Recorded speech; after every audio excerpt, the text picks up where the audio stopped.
کہو کیا میں اللہ کے سوا اور منصف تلاش کروں، حالانکہ اس نے تمہاری طرف صاف مضامین والی کتاب بھیجی ہے، اور جن لوگوں کو ہم نے کتاب یعنی تورات دی ہے وہ جانتے ہیں کہ یہ تمہارے پروردگار کی طرف سے برحق نازل ہوئی ہے،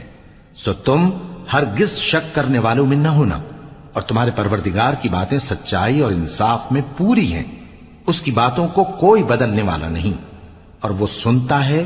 جانتا ہے۔ اور اکثر لوگ جو زمین پر آباد ہیں گمراہ ہیں، اگر تم ان کا کہا مان لوگے تو وہ تمہیں اللہ کا رستہ بھلا دیں گے، یہ محض گمان کے پیچھے چلتے اور نرے اٹکل کے تیر چلاتے ہیں۔ تمہارا پروردگار ان لوگوں کو خوب جانتا ہے جو اس کے رستے سے بھٹکے ہوئے ہیں، اور ان سے بھی خوب واقف ہے جو رستے پر چل رہے ہیں۔ سو جس چیز پر ذبح کے وقت اللہ کا نام لیا جائے، اگر تم اس کی آیتوں پر ایمان رکھتے ہو تو اسے کھا لیا کرو۔ اور سبب کیا ہے کہ جس چیز پر اللہ